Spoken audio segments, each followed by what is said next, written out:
مولاي صل وسلم دائما أبدا على حبيبك خير الخلق كلهم. نبوي سيرت سيد الكونين والثقلين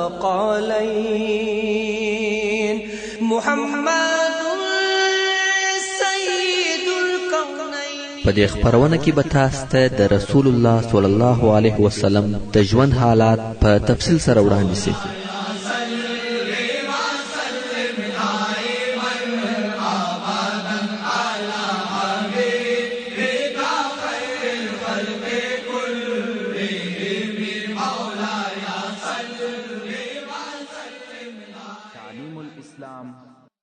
أعوذ بالله من الشيطان الرجيم. بسم الله الرحمن الرحيم. إن الحمد لله نحمده ونستعينه ونستغفره ونعوذ بالله من شرور أنفسنا وسيئات أعمالنا. من يهده الله فلا مضل له ومن يضلل فلا هادي له. وأشهد أن لا إله إلا الله وحده لا شريك له وأشهد أن محمدا عبده ورسوله صلى الله عليه وآله وصحبه وسلم تسليما كثيرا. أما بعد، محترم ورونو، موږ هغه حالات بیانول چې دغه دوه نفره تښتي او علي رضی الله تعالی عنه ترشا توره پلاس په پسې دی. هغه دوه ځغلي نه پوهېږي چې چیرې ولاړ شي، خو هغو ته هغه نږدې کور د ام هاني رضی الله تعالی عنها کور و. ام هاني رضی الله تعالی عنها هم د ابي طالب لور او د علي رضی الله تعالی عنه خور ده. دغه دوه نفره د ام هاني رضی الله تعالی عنها په کور ننوتل او ویل یا ام هاني امان راکه. هغه ویل امان مې درکړی دی او دا د کور دروازې ته ورووته. که ګوري یو سپور فارس په دوی پسې را رهیدي، په زغره او اسلحه کې پټ دی. ام هاني رضی الله تعالی عنها نه وپېژندي چې دغه سپور څوک دی. فارس ته وویل ما دوی ته امان ورکړی دی. علي رضی الله تعالی عنه خول د سره ایسته کوي. ښځې وپېژندي چې ورور مې دی. نو ویل یا علي ما و دوی ته امان ورکړی دی. حضرت علي رضی الله تعالی عنه ورته ویل یا ام هاني دوی زموږ سره جنگ کاوه.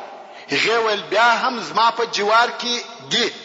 علي رضی الله تعالی عنه ویل والله تر هغه به دغه کور تر دروازې راڅخه ونوځي تر څو چې د دوی په باره کې د رسول الله صلی الله علیه و آله وسلم امر راځي. زه انتظار کوم چې د رسول الله صلی الله علیه و آله وسلم د دوی په باره کې څه اراده ده. دا هغه کسان دي چې د صلح ټوله لارې پرېښولې او یوازې د جنگ لارې اختیار او خوښه کړه. نو اوس د دوی په باره کې د ام هاني جوار یا امان قبلیږي که یا؟ ام هاني رضی الله تعالی عنها وویل زه په خپله و رسول الله صلی الله علیه و آله وسلم ته ورځم او پوښتنه ځینې کوم. نو یې معلومات وکړي چې رسول الله صلی الله علیه و آله وسلم چیرې دی. ورته وویل سوه چې په خیف کې دی. دا خیف ته پسې ورغله. په دغه وخت کې رسول الله صلی الله علیه و آله وسلم په خیمه کې و او غسل یې کاوه چې د فتح یا شکر المنځ ادا کړي. رسول الله صلی الله علیه و آله وسلم غسل کوي او حضرت فاطمه رضی الله تعالی عنها د رسول الله صلی الله علیه و آله وسلم لور پرده ورته نیولې وه، پټاوه. ام هاني رضی الله تعالی عنها اجازه وغوښته، اجازه ورکول سوه. رسول الله صلی الله علیه و آله وسلم د پردې د شا څخه خبرې ورسره کولې. ام هاني رضی الله تعالی عنها وویل یا رسول الله وحارث ابن هشام او عبد الله ابن ابي ربيعه می امان ورکړی دی. رؤوف او مهربان رسول الله صلی الله علیه و آله وسلم وفرمایل یا ام هاني وهر هغه چاته چې تا امان ورکړی دی موږ هم امان ورکړی دی. نو هغه دوه نفره د ام هاني رضی الله تعالی عنها په جوار او امان د مرګ خلاص و.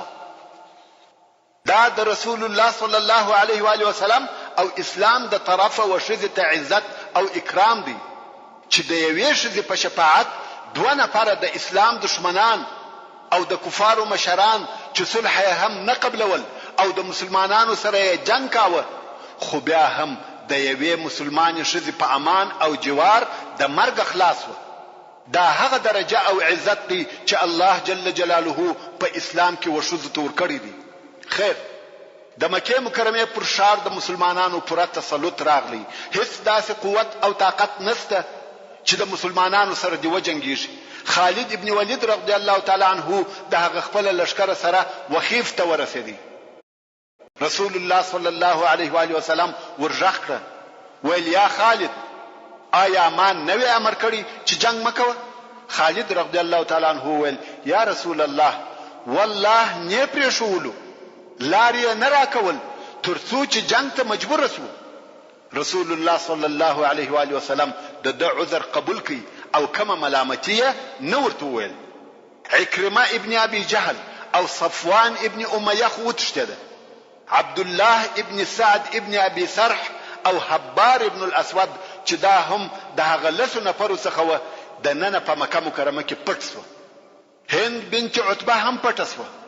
نو د هغه لسو نفرو څخه ځینې ووژل شوه، ځینې وتښتېده او ځینې پټ شوه. هغه چې پټ شوه د هغو قصه به لږ وروسته درته بیان کړم. کم وخت چې حالات آرام شوه او د مکې مکرمې د فتح ټول کارونه سر ته ورسېده، رسول الله صلی الله علیه و آله وسلم مسلمانان سره راټول کړه او د کعبه شریفې و طرف ته رهیسو. مهاجرین او انصار د رسول الله صلی الله علیه و آله وسلم پر شاوخوا ورسره رهیدي. رسول الله صلی الله علیه و آله وسلم مسلمانان په تکبیر ویلو امر کړ. رسول الله صلی الله علیه و آله وسلم تکبیر وایي او مسلمانان هم د علیه الصلاة والسلام سره تکبیرونه وایي. 10,000 نفره د مسلمانانو لشکر د کعبه شریفې و طرف ته ورهیدي. ځینې قریش د خپل کورو څخه ورته ګوري او د ځینو څخه بیره تللې ده د باندې راوتلې دي، ځکه ویلي ده چې مسلمانانو پر ټوله مکه مکرمه تسلط او سیطره پیدا کړه او خبره د خطر یا جنگ پیښېدو د حالت ووته. حتی د مکه مکرمه ځینو مشرانو ولیده چې نور نو امان دی، راوتلې دي او ناست دي. دغه منظر او حالت ته ګوري چې په دې جمله کې حارث ابن هشام، هغه چې ام هانی رضی الله تعالی عنها امان ورکړي، هم ناست دی. ابو سفیان او څو نفر نور هم ناست دي. مسلمانانو ته ګوري. رسول الله صلی الله علیه و آله وسلم چې پر اوښ سپور دی و مسجد الحرام ته ور داخل شو. اول و حجر اسود ته ورغلی، هغه یې مسح کړي او په طواف یې شروع وکړه.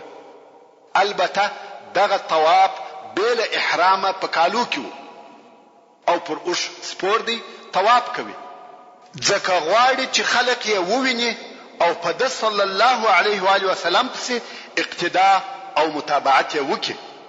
رسول الله صلی الله علیه و آله وسلم پر بیت الله طواف کوي او سوره الفتح په طواف کې تلاوتوي. انا فتحنا لك فتحا مبینا. څو تر دغه آیات شریف پورې ورسېدي. محمد رسول الله والذین معه اشداء على الكفار رحماء بينهم. تر اخره د رسول الله صلی الله علیه و آله وسلم سره یو کوچنی لکړه ورسره و. په دغه طواف کې چې به هر وخت د حجر اسود و محاذات یا برابری ته ورسېدي، حجر اسود به په دغه لکړه مسح کوي او بیا به د لکړې سر مچ کوي. پس له طواف څخه د زمزم څاه ته ورغلی، غواړي چې دغه څاه څخه اوبه وچشي. نو یې وفرمایل که زه د دې څخه نه بیریدلی چې خلک به بیا پر دغه اوبو منازعه ورسره کوي، نو به ما په خپله سلواغه اخیستې وای. یعنی که زما بیره او خوف پر دې نه وای چې سقایه به د بني هاشم د لاسه ووځي، ما به په خپله اوبه راکښلي وای او دا به سنت ګرځېدلی وای چې هر چا به په خپله اوبه راکښلی، چې په دې صورت کې سقایه د بني هاشم د لاسه وتل. نو رسول الله صلی الله علیه و آله وسلم غږ کړ، ویل عباس چیرې دی؟ ځکه عباس رضی الله تعالی عنه د سقایې یعنی وحاجانو ته د اوبو ورکولو او رسولو مسؤل و. نو یا هغه ته وویل یا عباس موږ ته اوبه راوکاږه. عباس رضی الله تعالی عنه د زمزم د ساسخه د چشلو د پاره اوبه راوکشه. بیا عباس رضی الله تعالی عنه د رسول الله صلی الله علیه و آله وسلم څخه پوښتنه وکړه، ویل یا رسول الله ستا هغه کور ته ځې چې په مکه مکرمه کې دی؟ مقصد یې هغه کور وو چې تر هجرت د مخه رسول الله صلی الله علیه و آله وسلم ژوند پکښ کاوه، د خدیجه رضی الله تعالی عنها کور. رسول الله صلی الله علیه و آله وسلم و فرمایل آیا عقیل مشت کور را پرې ایښی دی؟ عقیل د ابو طالب زوی وو. کوم وخت چې رسول الله صلی الله علیه و آله وسلم او بیا د علیه الصلاة والسلام لونو هجرت وکړي نو کور خالی پاتې شو، څوک نه پکښ اوسېده، څو کاله پر دې حال پاتې وو. بیا نو عقیل هغه د رسول الله صلی الله علیه و آله وسلم کور خرڅ کړي او قیمت هم د واخیستی. نو د رسول الله صلی الله علیه و آله وسلم مقصد دا وو چې کور خرڅ شوی دی او د علیه الصلاة والسلام د کورنۍ څخه یو چا خرڅ کړی دی چې هغه عقیل او د رسول الله صلی الله علیه و آله وسلم د اکا زوی وو. نو ویل اوس نسم کولای چې وسړی ته ورسم او ووایم دا زما کور دی. رسول الله صلی الله علیه و آله وسلم 19 ورځې په مکه مکرمه کې پاتې شو او په خیمه کې اوسېدی، ځکه کور یې نه درلودی چې پکښ و اوسېږي. بیا نو رسول الله صلی الله علیه و آله وسلم امر وکړي چې قریش دی راووځي او رادسي. قریش راووتل او د کعبه شریف سره ورته راټول شو. رسول الله صلی الله علیه و آله وسلم د صفا غونډې ته وختي او ډیره عظیمه خطبه یې وویل. د الله جل جلاله حمد، مجد او عظمت یې وویل. د الله جل جلاله ثنا او صفت یې وکړي. پر خپل ځان یې درود ووایه. بیا یې د اسلام د احکامو په بیانولو شروع وکړه. هغه د جاهلیت عادات او کارونه یې لغوه کړه، لکه شرک، قتل او قتال، د وینو تویول.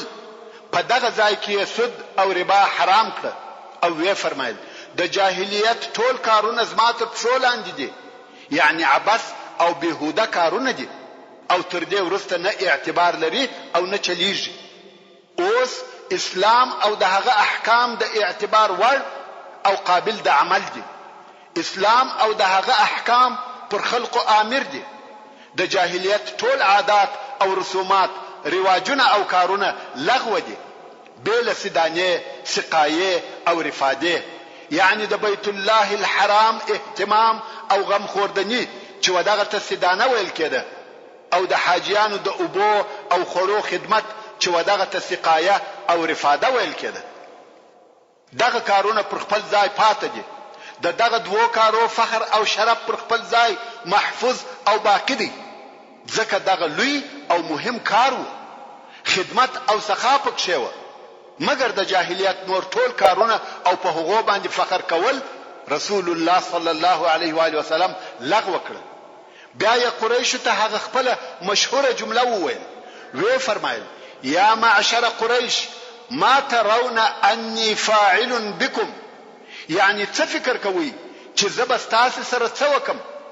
هغه وویل د خیر امید مو دی، مهربان ورور او مهربان وراره. رسول الله صلی الله علیه و آله وسلم وفرمایل زه تاسو ته داسې وایم لکه یوسف علیه السلام چې خپل ورونو ته وویل لا تثریب علیکم اليوم، پر تاسو نن زما د طرفه هیڅ ملامتي نشته، ورځي تاسو آزاد یاست، یعنی زما د جزا څخه عفو یاست. نو رسول الله صلی الله علیه و آله وسلم وټول اهل مکه ته عفو وکړه او ټول یې معاف کړه. ورونو ستاسو خو د رسول الله صلی الله علیه و آله وسلم او مسلمانانو په مقابل کې د قریشو عملونه، جنگونه او آزارونه ټول په یاد دي، مگر نن ورځ رؤوف او رحیم رسول الله صلی الله علیه و آله وسلم وټول اهل مکه ته عام عفو وکړه. اوس چې رسول الله صلی الله علیه و آله وسلم دلته په مکه مکرمه کې دی، په مکه مکرمه کې پوره امن او امان دی، لشکر موجود دی، رسول الله صلی الله علیه و آله وسلم دلې دی او د خلقو په مابین کې ګرځي. څوک پوښتنې ځینې کوي، څوک ستړی مسې ورسره کوي، څوک یې د حال او احوال پوښتنه کوي. اسلام پر مکه مکرمه پوره مسلط دی. په دغه وخت کې یو واقعه پیښه شوه. هغه دا چې یو نفر چې فضاله ابن عمیر اللیثي نومېدی، دې سړي د رسول الله صلی الله علیه و آله وسلم د وژلو اراده وکړه. نو یې د ځان سره یو خنجر پټ کړی دی او غواړي چې رسول الله صلی الله علیه و آله وسلم په ووهي. په دغه وخت کې رسول الله صلی الله علیه و آله وسلم پر کعبه شریف په طواف کاوه.